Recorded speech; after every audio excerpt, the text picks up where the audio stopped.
Welcome to Dweller of the Dark. We are a channel honoring the yellow and blackened bones of many prominent authors. We will be digging up several obscure, strange, and forgotten authors who influenced many of the great horror, science fiction, and fantasy writers today. Comment below if you like. If you have authors that you'd like to see recognized, list them in the comments or contact our author page. Subscribe for more tales of the horrifying, obscure, strange, and forgotten. We'll have quite a collection climbing out of the tombs. If you like any of our tales, hit the like button below. You can find us on Facebook at Jeffrey LeBlanc Horror Writer, our official website, jeffreyleblanc.com, on Amazon, and Twitter at Jeffrey J. LeBlanc.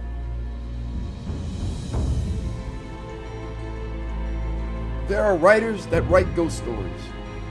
Then there are those who are a force of dark nature. They write to chill, unnerve, and terrify, leaving a lasting foreboding of all things in the dark. Even after almost 100 years, Cambridge Chancellor Montague Rhodes James is a master of such writing. The lonely church, the desolate coast, the mysterious room, and the quiet crypt were his playground for all manner of the supernatural. But do not be fooled that he threw together tired cliches and went for the easy jump scare. No, M.R. James's stories are creaking coffins in dark crypts, winding spidery staircases, coastlines of cursed menace, and all manner of the terrifying. They are speculative horror puzzles with a twisted, tortured psychological aspect that stays with you long after you finish reading his works. The Ash Tree is a prized ghost story by M.R. James, included in his 1904 collection, Ghost Stories of an Antiquary. This is a highly recommended read for anyone looking for a good scare. What is so fascinating about many of M.R. James's works are there are several stories within a story that build upon mystery after mystery. And once M.R. James has you looking into the puzzle, he brings the terror. Tonight, our story focuses on Sir Richard Fell, who has just inherited Castlemaine, a country seat in Suffolk, England, with an unfortunate history. The house has been cursed since the day his ancestor, Sir Matthew Fell, condemned a woman to death for witchcraft. Terrifying events occur, and it is discovered that the ancient ash tree outside his bedroom window is the root of the problem. Who brought on the Fell curse? What ancient evil lurks in the ash tree? Can the Fells get to the root of this terrifying events and stop the curse before it's too late? The Ash Tree by M.R. James.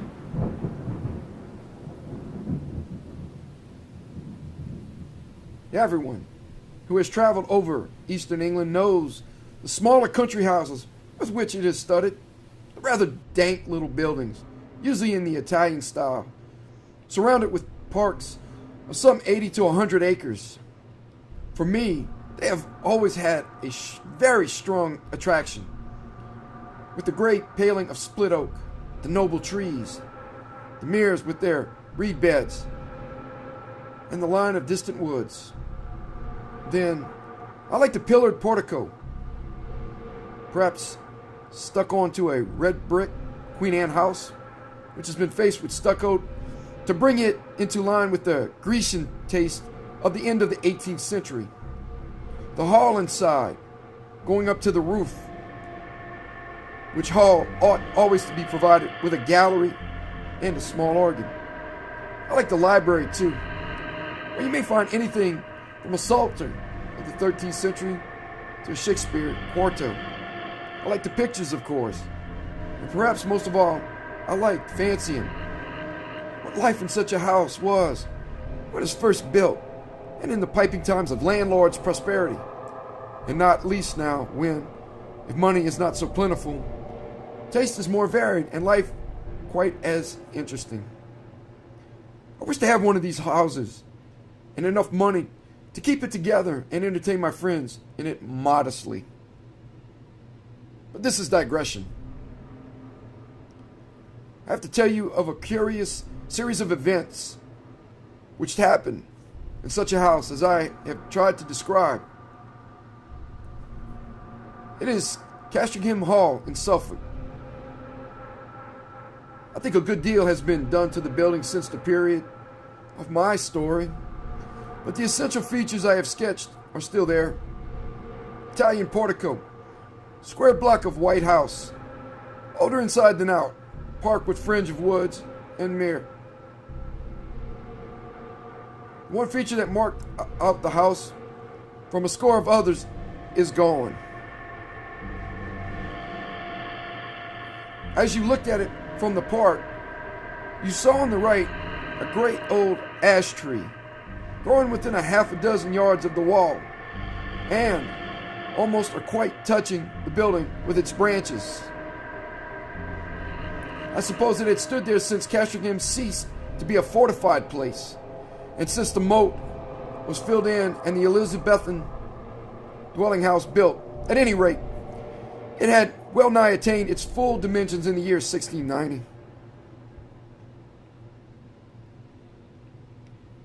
In that year, the district in which the hall is situated was the scene of a number of witch trials.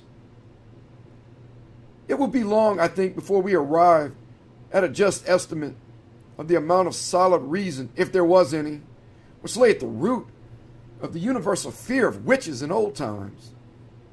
Whether the persons accused of this offense really did imagine that they were possessed of unusual power of any kind, or whether they had the will, at least, if not the power, of doing mischief to their neighbors, or whether all the confessions, of which there are so many, were extorted by the cruelty of the witch finders. These are questions which are not, I fancy, yet solved. And the present narrative gives me pause. I cannot altogether sweep it away as mere invention. The reader must judge for himself.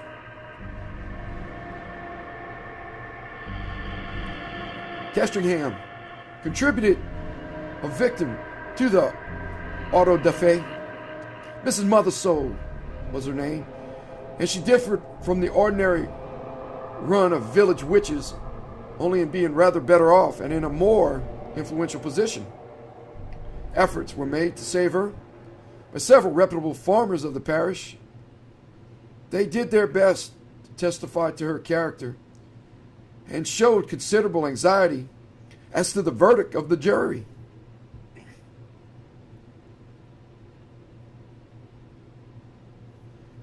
But what seems to have been fatal to the woman was the evidence of the then proprietor of Castringham Hall, Sir Matthew Fell. He deposed to having watched her on 3 different occasions from his window at the full of the moon, gathering sprigs from the ash tree near my house. She had climbed into the branches, clad only in her shift, and was cutting off small twigs with a peculiarly curved knife. And as she did so, she seemed to be talking to herself. On each occasion, Sir Matthew had done his best to capture the woman, but she had always taken alarm at some accidental noise he had made, and all he could see when he got down to the garden was a hare running across the path in the direction of the village. On the 3rd night, he had been at the pains to follow at his best speed and had gone straight to Mrs. Mothersole's house. But he had to wait a quarter of an hour battering at her door And then she had come out very cross and apparently very sleepy, as if just out of bed. And he had no good explanation to offer of his visit. Mainly on this evidence, though there was much more of a less striking and unusual kind from other parishioners, Mrs. Mothersole was found guilty and condemned to die. She was hanged a week after the trial, with 5 or 6 more unhappy creatures at Bury St. Edmunds. Sir Matthew Fell, then deputy sheriff, was present at the execution. It was a damp, drizzly March morning when the cart made its way up the rough grass hill outside Northgate, where the gallows stood. The other victims were apathetic or broken down with misery, but Mrs. Mothersole was, as in life so in death, of a very different temperament. Her poisonous rage, as a reporter of the Times puts it, did so work upon the bystanders, yea, even upon the hangman, that it was constantly affirmed of all that saw her as she presented the living aspect of a mad devil, that she offered no resistance to the officers of the law, only she looked upon those that laid hands upon her with so direful and venomous an aspect that, as one of them afterwards assured me, the mere thought of it preyed inwardly upon his mind for 6 months after.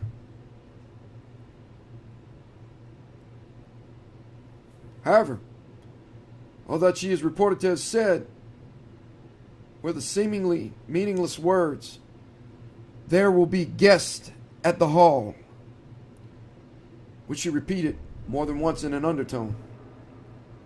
Sir Matthew Fell was not unimpressed by the bearing of the woman. He had some talk among the matter with the vicar of his parish, with whom he traveled home after the assize business was over. His evidence at the trial had not been very willingly given. He was not specially infected with the witch-finding mania, but he declared then and afterwards that he could not give any other account of the matter than that he had given, and that he could not possibly have been mistaken as to what he saw. The whole transaction had been repugnant to him, for he was a man who liked to be on pleasant terms with those about him. But he saw a duty to be done in this business, and he had done it. That seems to have been the gist of his sentiments, and the vicar applauded it, as any reasonable man must have done.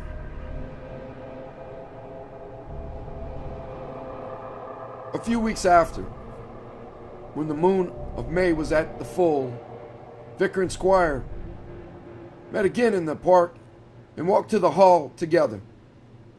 Lady Fell was with her mother, who was dangerously ill, and Sir Matthew was alone at home. So the vicar, Mr. Crome, was easily persuaded to take a late supper at the hall. Sir Matthew was not very good company this evening.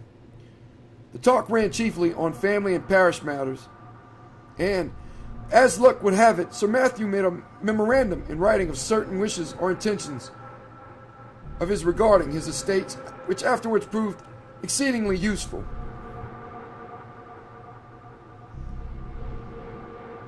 When Mr. Crome thought of starting for home at about 9:30, Sir Matthew and he took a preliminary turn on the graveled walk at the back of the house. The only incident that struck Mr. Crome was this. They were in sight of the ash tree, which I described as growing near the windows of the building, when Sir Matthew stopped me and said, "What is that runs up and down the stem of the ash? It is never a squirrel. They will all be in their nests by now." The vicar looked and saw the moving creature, but he could make nothing of its color in the moonlight. The sharp outline, however, seen for an instant, was imprinted on his brain, and he could have sworn, he said, though it sounded foolish, that, squirrel or not, it had more than 4 legs. Still, not much was to be made of the momentary vision, and the two men parted. They may have met since then, but it was not for a score of years. Next day, Sir Matthew Fell was not downstairs at 6 in the morning, as was his custom, nor at 7, nor yet at 8. Hereupon the servants went and knocked at his chamber door. I need not prolong the description of their anxious listenings and renewed batterings on the panels. The door was open, at last from the outside, and they found their master dead and black. So much you have guessed. That there were any marks of violence did not at the moment appear, but the window was open. One of the men went to fetch the parson, and then by his directions rode on to give notice to the coroner. Mr. Crome himself went as quick as he might to the hall, and was shown to the room where the dead man lay. He has left some notes among his papers, which show how genuine a respect and sorrow was felt for Sir Matthew. And there is also this passage, which I try to transcribe for the sake of the light it throws upon the course of events, and also upon the common beliefs of the time.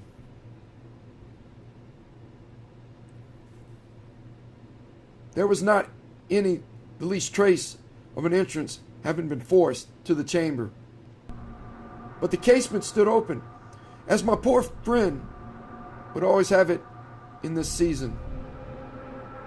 He had his evening drink of small ale in a silver vessel of about a pint measure, and tonight had not drunk it out.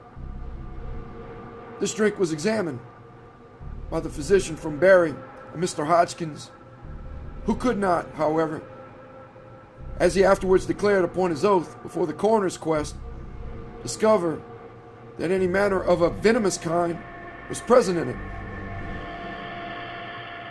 For, as was natural in the great swelling and blackness of the corpse, there was talk made among the neighbors of poison. The body was very much disordered as it laid in bed, being twisted after so extreme a sort as gave to probable conjecture that my worthy friend and patron had expired in great pain and agony. And what is as yet unexplained, and to myself the argument of some horrid and artful design in the perpetrators of this barbarous murder, was this: that the women which were entrusted with the laying out of the corpse and washing it, being both sad persons and very well respected in their mournful profession, came to me in a great pain and distress both of mind and body, saying, what was indeed confirmed upon the first view, that they had no sooner touched the breast of the corpse with their naked hands than they were sensible of a more than ordinary violent smart and aching in their palms, which, with their whole forms, in no long time swelled so immoderately, the pain still continuing, that, as afterwards proved, during many weeks they were forced to lay by the exercise of their calling, yet no mark seen on the skin.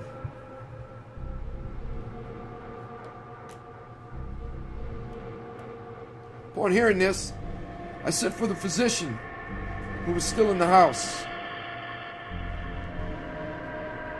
and we made as careful a proof as we were able by the help of a small magnifying lens of crystal of the conditions of the skin on this part of the body, but could not detect with the instrument we had any matter of importance beyond a couple of small punctures or pricks, which we then concluded were the spots by which the poison might be introduced, remembering that ring of Pope Borgia with other known specimens of the horrid act of the Italian poisoners of the last age.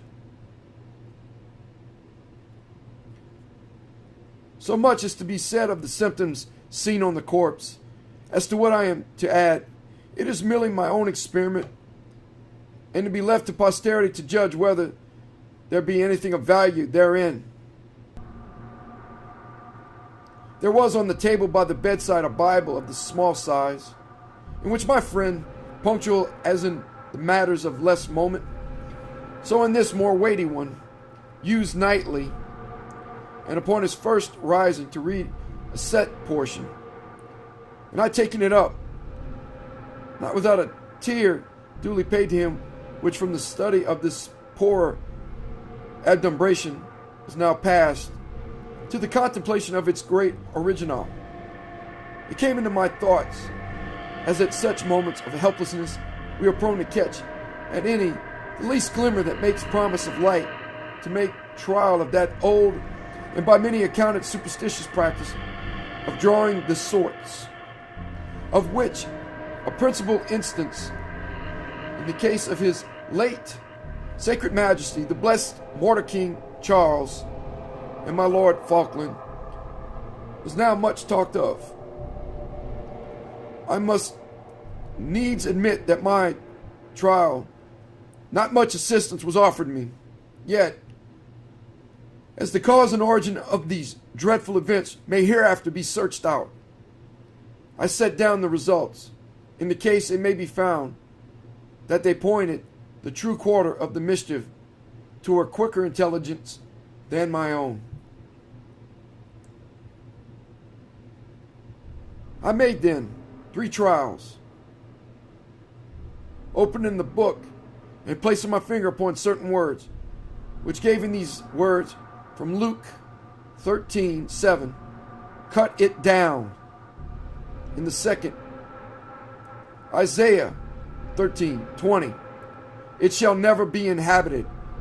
And upon the third experiment, Job 39:30, her young ones also suck up blood. This is all that need be quoted from Mr. Crome's papers. Sir Matthew Fell was duly coffined, laid into the earth, and his funeral sermon preached by Mr. Crome on the following Sunday, as has been printed under the title of The Unsearchable Way, or England's Danger and the Malicious Dealings of Antichrist, it being the vicar's view, as well as that most commonly held in the neighborhood, that the squire was the victim of a recrudescence of the popish plot.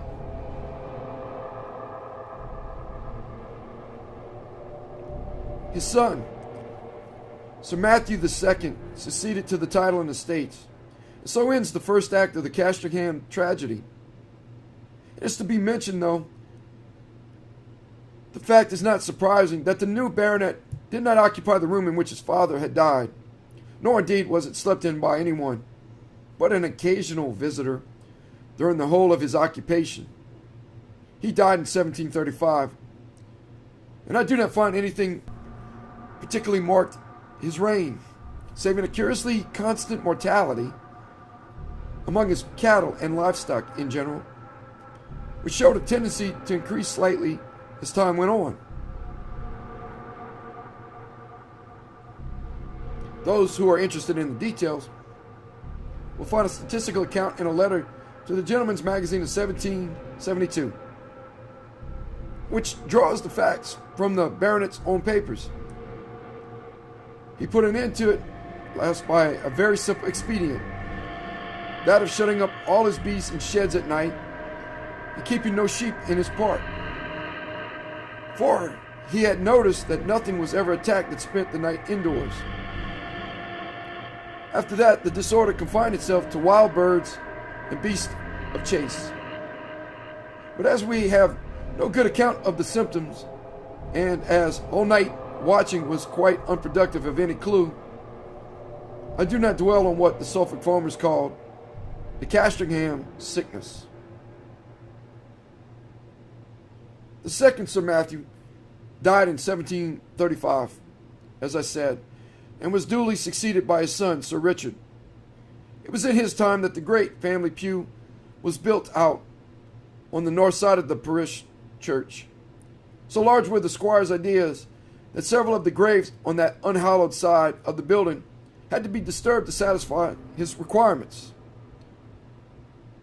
Among them was that of Mrs. Mothersoe, the position of which was accurately known thanks to a note on a plan of the church and yard, both made by Mr. Crome.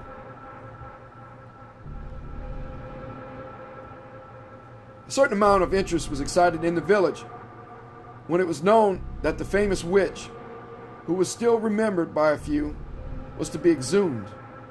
And the feeling of surprise, and indeed disquiet, was very strong when it was found that, though her coffin was fairly sound and unbroken, there was no trace whatever inside it of body, bones, or dust. Indeed, it is a curious phenomenon.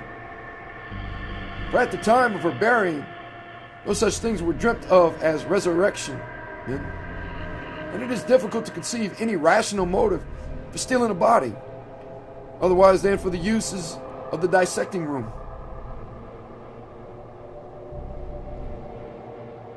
The incident revived for a time all the stories of witch trials and of the exploits of the witches, dormant for 40 years, and Sir Richard's orders that the coffin should be burnt, thought by a good many to be rather foolhardy, though they were duly carried out.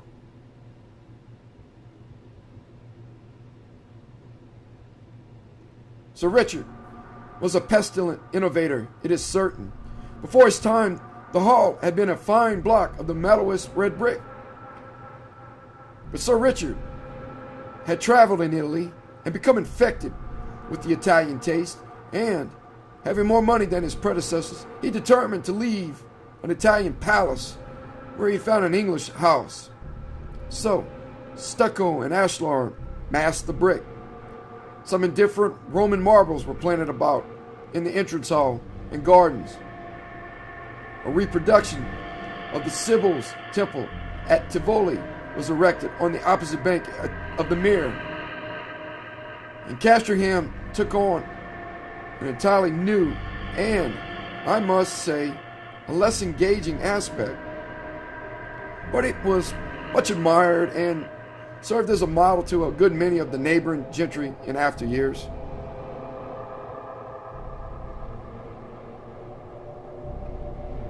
One morning, it was in 1754, Sir Richard woke after a night of discomfort.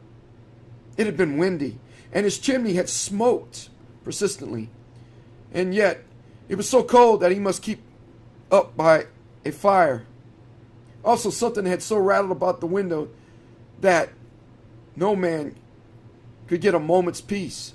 Further, there was the prospect of several guests of position arriving in the course of the day who would expect sport of some kind, and the inroads of the distemper, which continued among his game, had been lately so serious that he was afraid for his reputation as a game preserver. But what really touched him most nearly was the other matter of his sleepless night.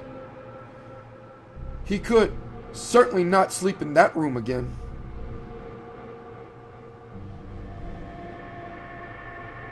That was the chief subject of his meditations at breakfast.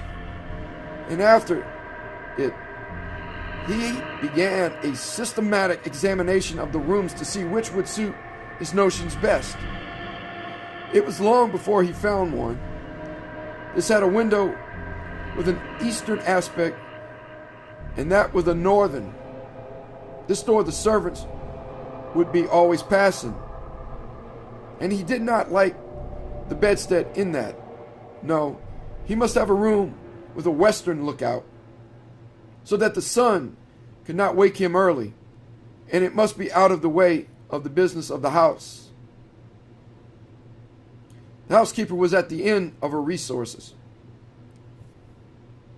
"Well, Sir Richard," she said, "you know that there is but the one room like that in the house." "Which may that be?" said Sir Richard.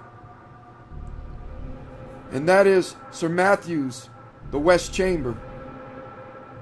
"Well, put me in there, for there I'll lie tonight," said her master. "Which way is it? Here, to be sure." And he hurried off. "Oh," Sir Richard, "no one has slept there these 40 years. There has hardly been changed since Sir Matthew died there." Thus she spoke and rustled him. "Come open the door, Mrs. Chittock. I'll see the chamber at least." So it was open, and indeed the smell was very closely and earthy. Sir Richard crossed to the window and impatiently, as was his wont, threw the shutters back and flung open the casement. For this end of the house was one which the alterations had barely touched, grown up as it was with the great ash tree and being otherwise concealed from view. "Air it, Miss Chittock, all today, and move my bed furniture in the afternoon. Put the Bishop of Kilmore in my old room." "Pray, Sir Richard," said a new voice breaking in on this speech, "might I have the favor of a moment's interview?"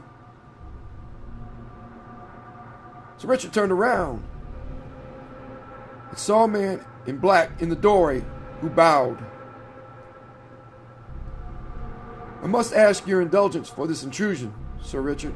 You will, perhaps, hardly remember me. My name is William Crome, and my grandfather was vicar in your grandfather's time." "Well, sir," said Sir Richard, "the name of Crome is always a passport to Cashtonham. I'm glad to renew a friendship of 2 generations. Standing. And what can I serve you? For your hour of calling, and, if I do not mistake you, your bearing shows you to be in some haste."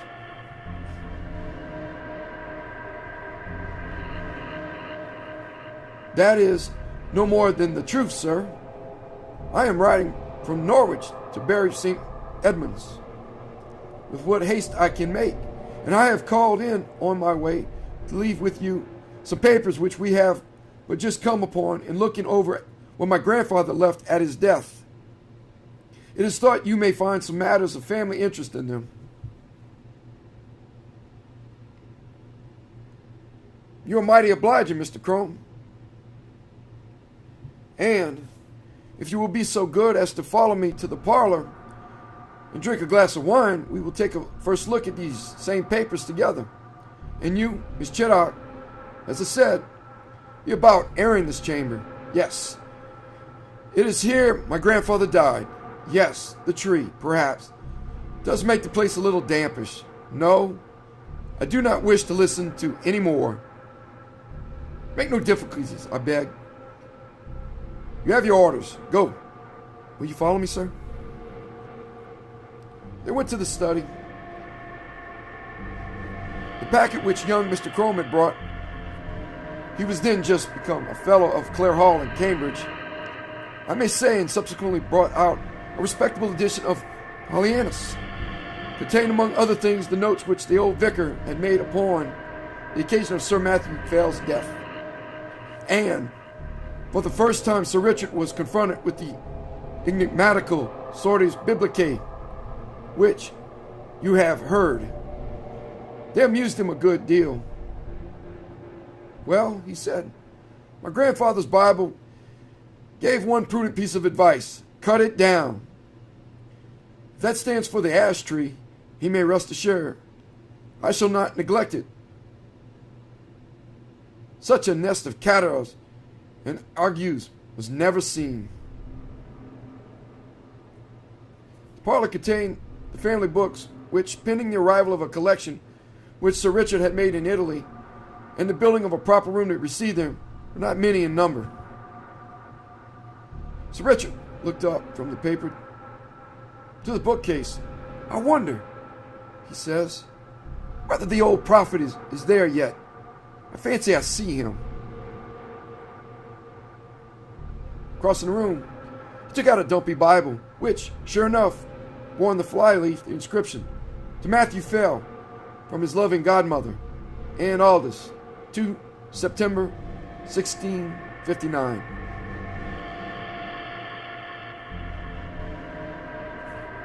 It would be no bad plan to test him again, Mr. Crone. I will wager we get a couple of names in the Chronicles. What have we here? Thou shalt seek me in the morning, and I shall not be. Well, your grandfather would have made a fine omen of that, hey? No more prophets for me. They are all in a tale. And now, Mr. Crow, I am infinitely obliged to you for your packet. You will, I fear, be impatient to get on. Pray allow me. Another glass? So with offers of hospitality, which were genuinely meant, for Sir Richard thought well of the young man's address and manner, they parted. In the afternoon came the guests, the Bishop of Kilmore, Lady Mary Hervey, Sir William Kentfield, etc. Dinner at 5, wine, cards, supper, and dispersal to bed. Next morning, Sir Richard is declined to take his gun with the rest. He talks with the Bishop of Kilmore. This prelate, unlike a good many of the Irish bishops of his day, had visited his see and indeed resided there for some considerable time. This morning, as the two were walking along the terrace and walking over the alterations and improvements in the house, the bishop said, pointing to the window of the west room, "You can never get one of my Irish flock to occupy that room, Sir Richard." "Why's that, my lord?" "It is, in fact, my own." "Well, our Irish peasantry will always have it that it brings the worst of luck to sleep near an ash tree. And you have a fine growth of ash not 2 yards from your chamber window. Perhaps," the bishop went on with a smile, "it has given you a touch of its quality already. For you do not seem, if I may say it, so much the fresher for your night's rest as your friends would like to see you." "That or something else, it is true, cost me my sleep from 12 to 4, my lord. But the tree is to come down tomorrow, so I shall not hear much more from it. I applaud your determination. It can hardly be wholesomeness to have the air you breathe strained, as if it were through all that leafage." "Your lordship is right there, I think. But I had not my window open last night. It was rather the noise that went on. No doubt from the twigs sweeping the glass. It kept me open-eyed." "I think that can hardly be, Sir Richard. Here. You see it from this point. None of these nearest branches even can touch your casement unless there was a gale, and there was none of that last night. They missed the panes by a foot." "No, sir. True. What then will it be, I wonder, that scratches and rustled so, and covered the dust on my seals with lines and marks?" At last they agreed that the rats must have come up through the ivy. That was the bishop's idea, and Sir Richard jumped at it. So the day passed quietly, and night came, and the party dispersed to their rooms and wished Sir Richard a better night. And now, we are in his bedroom, with the light out, and the squire in bed. The room is over the kitchen, and the night outside still and warm. so the window stands open.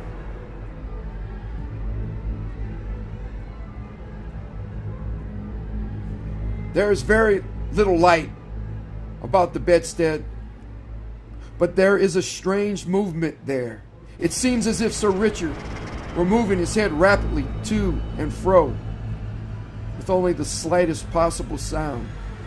And now you would guess, so deceptive is the half-darkness, that he had several heads, round and brownish, which move back and forward, even as low as his chest. It is a horrible illusion. Is it nothing more? There, something drops off the bed with a soft plump, like a kitten, and is out of the window in a flash. Another, 4. And after that, there is quiet again. Thou shalt seek me in the morning, and I shall not be. As with Sir Matthew, so with Sir Richard, dead and black in bed, and pale and silent party of guests and servants gathered under the window when the news was known. Italian poisoners, popish emissaries, infected air.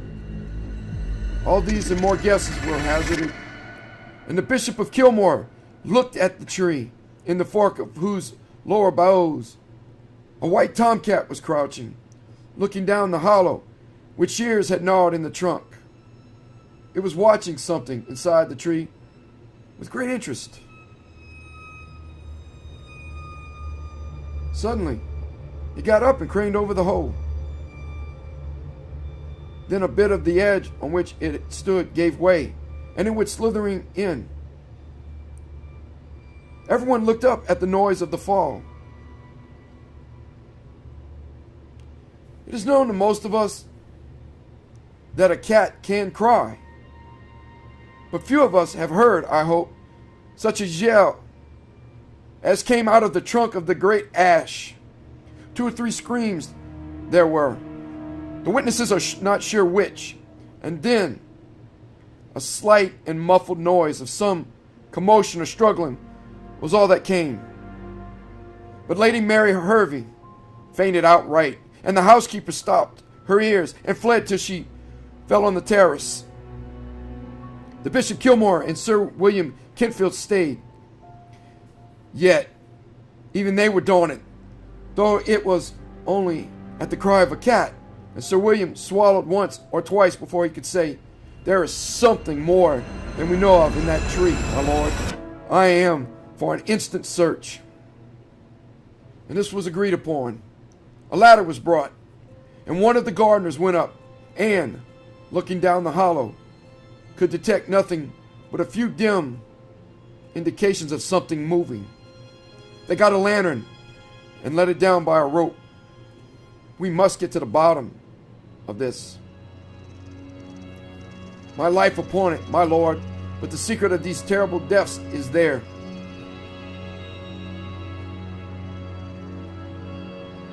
Up went the gardener again with the lantern, and let it down the hole cautiously. They saw the yellow light upon his face as he bent over, and saw his face struck with an incredulous terror and loathing before he cried out in a dreadful voice and fell back from the ladder, where, happily, he was caught by 2 of the men, letting the lantern fall inside the tree. He was in a dead faint, and it was some time before any word could be got from him. By then, they had something else to look at. The lantern must have broken at the bottom, and the light in it caught upon dry leaves and rubbish that lay there. For in a few minutes, a dense smoke began to come up, and then flame, and, to be short, the tree was in a blaze. The bystanders made a ring at some yards' distance, and Sir William and the bishop sent men to get what weapons and tools they could, for, clearly, whatever might be using the tree as its lair would be forced out by the fire. So it was, first, at the fork, they saw a round body covered with fire, the size of a man's head, appear very suddenly, then seem to collapse and fall back. This 5 or 6 times. Then a similar ball leaped into the air and fell on the grass, where after a moment it lay still. The bishop went as near as he dared to it and saw what but the remains of an enormous spider, veinous and seared. And as the fire burned lower down, more terrible bodies like this began to break out from the trunk, and it was seen that these were covered with grayish hair. All that day the ash burned, and until it fell to pieces, the men stood about it, and from time to time killed the brutes as they darted out. At last there was a long interval when none appeared, and they cautiously closed in and examined the roots of the tree. They found, says the Bishop of Kilmore, below it a rounded, hollow place in the earth, wherein were 2 or 3 bodies of these creatures that had plainly been smothered by the smoke. And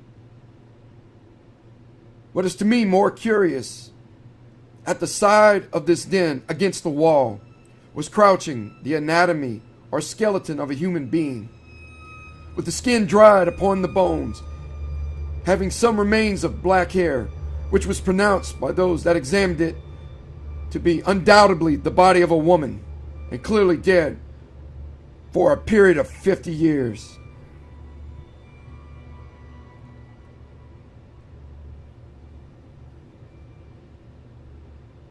Thank you for listening. Have a good night.